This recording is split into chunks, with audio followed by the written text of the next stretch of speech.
We can't actually have him talk about what's in the latest report. So we want to give him ample opportunity to share with us all that report information, and then we'll start taking some questions. And so for tonight, too, please join us in the chat room, and you can get to that right from the front page of my website. And on the right side, you'll see the link. Click on it. It'll take you right in there. Now, again, write your question, and the chat room monitor will forward it to me, but please wait until the second hour for any questions that you may have, because we may be answering those before you actually ask the question. And we'll, of course, try to get to as many of them as we can.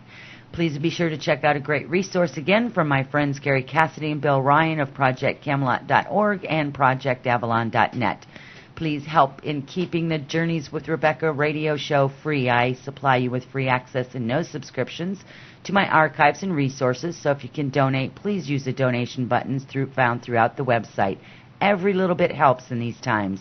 Please support Journeys as we support you with my great guests, information, archives, and so much more. And don't forget, if you've not done so, to sign up for the free and confidential newsletter. There is a new look coming soon.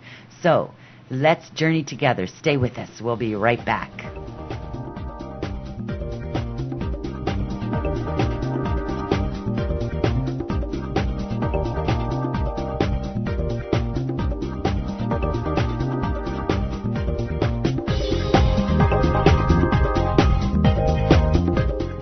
Hi, this is Rebecca. You know, the time could not be better to get your personal reading. I provide an in-depth information in all areas. My gifts can bring forward the things that are hidden so that you can achieve your goals, whether it be in practical everyday matters, relationships of any kind, spiritual growth, concerns about the changes in our world and how to be prepared for these changes, and so much more. All readings are recorded so that you have an audio copy of them sent via email in an MP3 format. They're confidential and scheduled for convenience. So email me at Rebecca@journeyswithrebecca.com or log on to journeyswithrebecca.com. Let's work together to get your answers.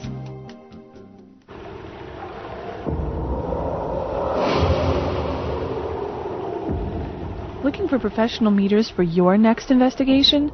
Look no further than Alpha Lab Scientific Instruments, makers of AC and DC milligauss meters, earth magnetometers, and the widely used Tri-Field Natural EM meter. This meter actually detects changes in extremely weak static electric and magnetic fields, and signals with both the tone and movement of a needle-type gauge if either the electric or magnetic field changes from previous levels. A must-have for any paranormal researcher. For all your field meter needs, visit Alpha Lab Scientific Instruments at trifield.com. trifield.com. More than talk. It's entertaining insight and discoveries. You're listening to Journeys with Rebecca. All right, everyone, welcome back. And tonight is a dynamite show filled with lots and lots of information. And we want to welcome Cliff High, Half Past Human, to the show. Hi, Cliff.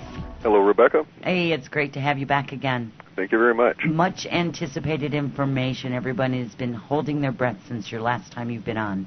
Boy, I sure hope not. Well, they turn blue and then they begin breathing again. Oh, okay, good. That fail-safe mechanism there, yeah. Yeah, that's right. The body's a miraculous thing, isn't it? Yes.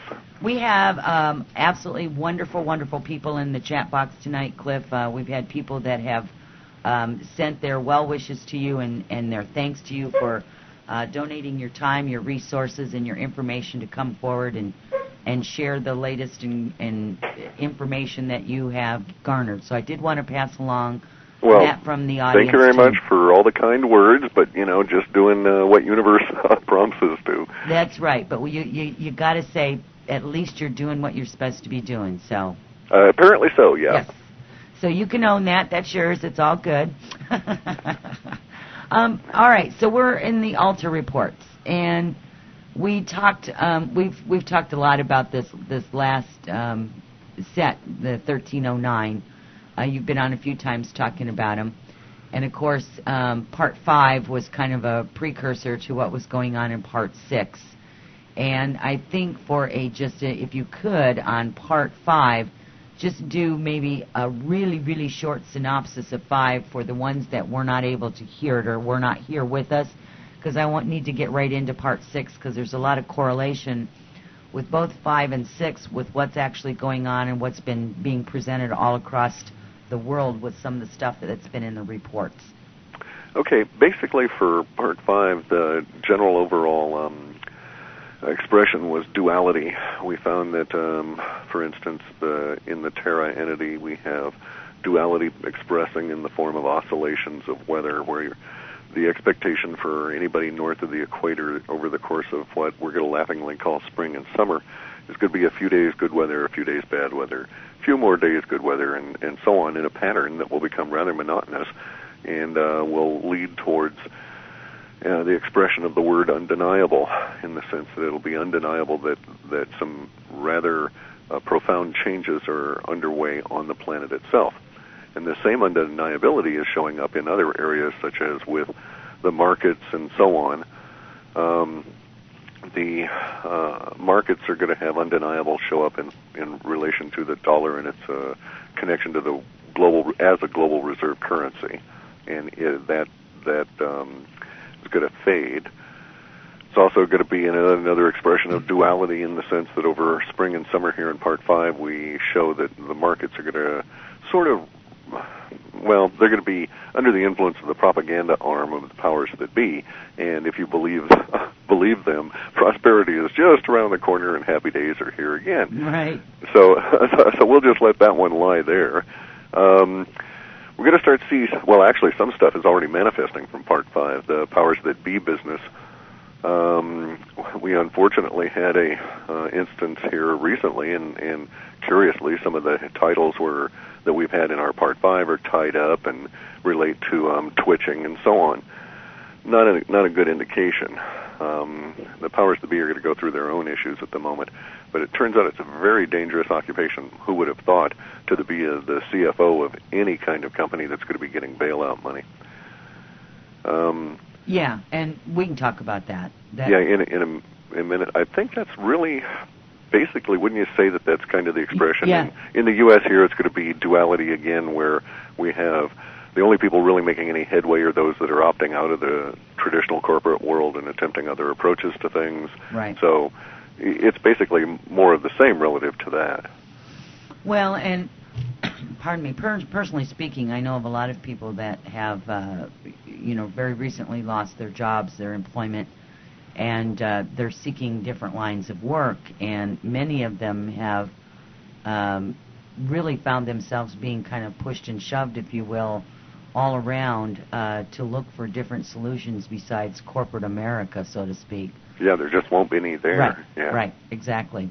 And getting back to, that's part of the correlation. You and I spoke about that before we got on the phone, and it's an interesting concept. But every time I read your reports, and since I've been reading your reports, and things from your reports will start showing up in the news as I read it, or it comes across to me. A lot of times I have a lot of people that just send me this stuff, and they say, hey, here's something that's going on right now, you need to watch it. If I happen to be in my computer, I'll check it out, and sure enough, this stuff is got lots of really nice people out there that are really trying to interconnect and keeping the information flowing. But the interesting thing about it is that with you, they always say, and so it begins. It's kind of an interesting little correlation there. So I always know that it comes from your Alta report, something in your Alta reports that has been stated, and it's showing up in the news just as the Alta report stated, and that was the Freddie Mac thing. And I like the way that they term that. He died in an apparent. And when I was reading it, when I was actually reading an apparent suicide, the word apparent just coalesced and becomes, like phosphorus, and it jumps out on the page, and you just kind of go, okay, I get it. That's just kind of the way things happen for me. So that was one of the things, and so it begins kind of a thing. And then we've got a lot of other things as we get into the, Alta report number 6, that's also going to correlate with some of the more recent news events as well. So I think if you're ready, I think we probably should jump right into it. Yeah, just jump right into it, because people are really, really wanting to know, because part 5 was pretty distressing for a lot of us. Well, it's